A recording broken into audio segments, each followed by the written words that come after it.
Thierno Diouf, secrétaire général des transporteurs de marchandises de la Coopérative nationale des entreprises de transport et puis vice-président de la Fédération nationale des transports du Sénégal. À la suite du président, je voulais vous entretenir sur une situation inédite qui gangrène au-delà de l'exploitation du transport, mais qui gangrène toute l'économie nationale.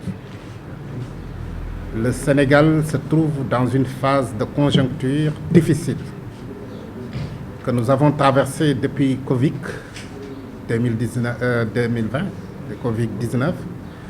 Les conjonctures sur l'international, le problème de la Guinée, du Mali et du Burkina Faso sont des éléments qui puissent justifier les difficultés d'exploitation de notre problème. Et j'en viendrai. Aujourd'hui, ce qui nous préoccupe, il s'agit d'un renouvellement de parc initié en collaboration avec l'État du Sénégal, qui tourne autour de 3200 véhicules, dont nous avons pour un projet pilote 800 véhicules qui se chiffrait sur 52 milliards. Et dans cette perspective et dans le long terme, nous avons initié l'approvisionnement de 145 véhicules de 2015 jusqu'à 2019. Nous avons entretenu des relations cordiales avec toutes les institutions qui mènent en tout cas ce projet. La grande difficulté qui s'est sévie à nous, c'est d'abord que ce projet était piloté et encadré par des mesures d'accompagnement. Entre autres, ces mesures d'accompagnement, le président vous a dit, il s'agit de l'installation d'un bureau de fret qui permettait à tout un chacun de pouvoir postuler sur un transport demandé. Au-delà de ce bureau de fret, il y avait ce qu'on appelle la prime à la casse. C'était une incitation pour permettre à l'ensemble des transporteurs de pouvoir adhérer à ce projet et d'être dans des dispositions valables. Nous avons un secteur qui était atomisé, ce qui veut dire que les transporteurs n'avaient pas de flotte. Ils avaient un camion ou deux camions, et en livrant le camion à la structure, qui permettait évidemment de retourner en retour d'avoir 5 millions, qui vous permettront de faire ce qu'on appelle la mise en route. Ceci a été défaillant.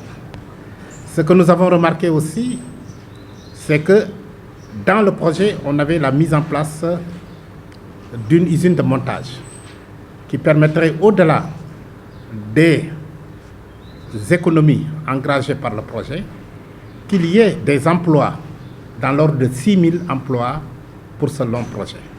Donc c'était assez important. Et c'est un projet aussi qui, dans l'international, parce que la vocation de ces camions, c'était de faire l'inter-régional.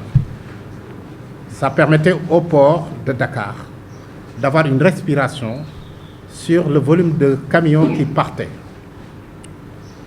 À notre grande surprise, dès l'instant que nous avons commencé ce projet, nous avons commencé à payer dans les règles de l'art, avec des difficultés certes, mais nous avons en tout cas consigné, nous avons réglé l'ensemble de nos exigences. Mais la banque a dans un premier temps remodelé ce projet. Au-delà de la coopérative, a fait des conventions individualisées et a remis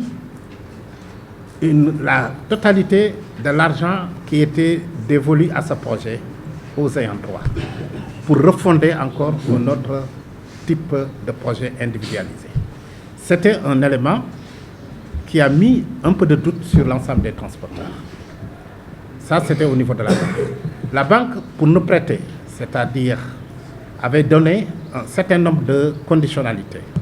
Il fallait qu'on ait, en tout cas dans le dispositif, une délégation d'assurance. C'est une assurance tout risque qui couvrait l'ensemble de nos éléments du Sénégal, à l'intérieur du Sénégal. Mais en général, quand nous partons vers le Mali, qui était notre destination, si nous avons des difficultés, là, les assurances se portaient, en tout cas, inaptes à résoudre ce problème. L'autre aspect sur cette délégation d'assurance qui nous coûtait cher, c'est que quand nous avons des situations de véhicules qui sont dans des difficultés de pouvoir continuer, le remboursement que l'État, du moins que l'assurance donnait à la coopérative était en tout cas logé au niveau de la banque qui ne nous restituait pas. Un véhicule accidenté dont nous n'avons pas l'argent, comment on peut faire la réparation possible? Ça, c'est des difficultés au niveau de la banque. Le président vous a dit aussi que dans les circonstances, nous tous, nous avons vu qu'à partir d'un certain moment, avec les difficultés qu'il y a dans le contexte économique du Sénégal, il y avait lieu de faire, en tout cas pour la banque, une stratégie. Au lieu qu'on le paye sur 8 ans, à compte-gouttes, l'État a fabriqué un dossier de sorte qu'il puisse avoir toute la garantie de l'État. Et avoir la garantie de l'État, donc dans ce projet, l'État a payé la totalité. Selon ses dires, il a dit que l'État lui demande de recouvrer auprès de nous. C'est une chose qui nous étonne parce que l'État a un dispositif juridique, l'agent de l'État. Il y a une société de recouvrement de l'État. Mais notre problème, c'était par rapport à la banque et cette situation a engrangé. Donc la difficulté que nous avons ici réside entre le rapport qui existe entre la Coopérative nationale des entreprises de transport, la BN2 et l'ex-major Kandji.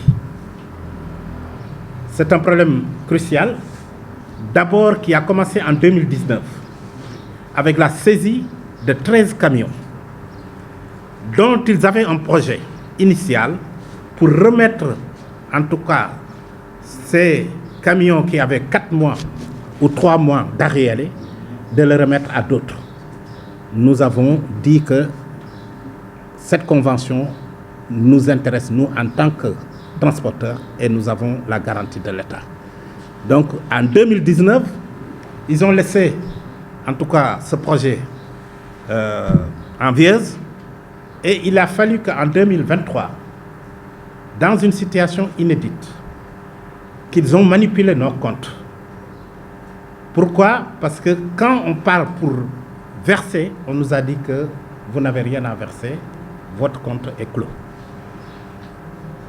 Il y a beaucoup d'entre nous qui avaient cette volonté, à la place de 1 200 000 ou 1 070 000, s'ils avaient 500 000 ou 400 000, de le remettre.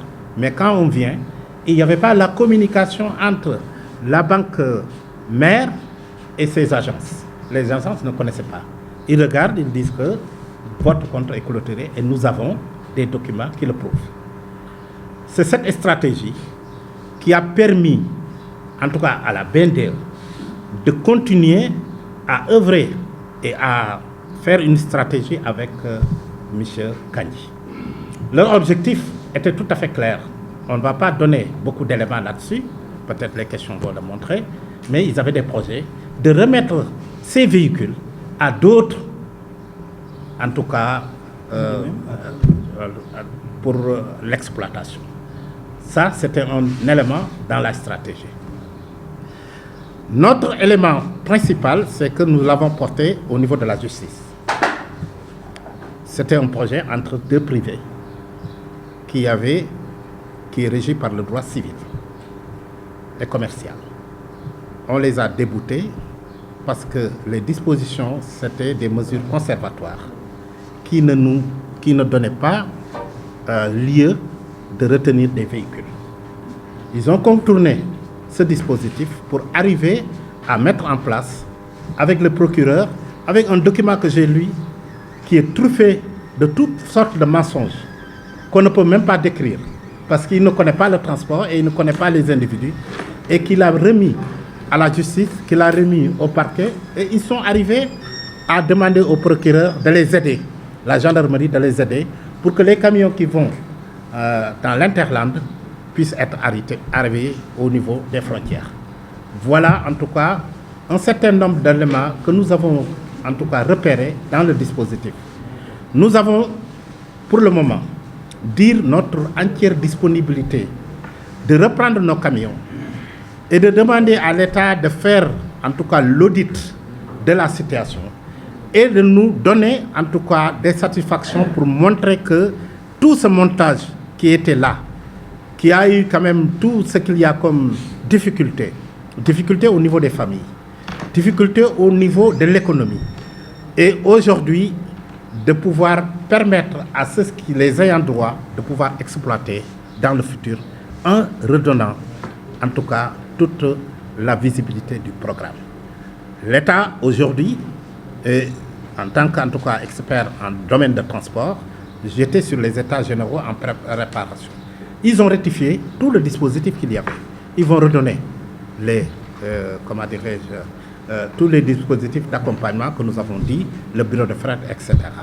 Voilà en tout cas, pour ne pas être très long, on vous a donné les éléments trucs et puis on attend à votre question pour pouvoir en tout cas approfondir la situation. Je vous remercie.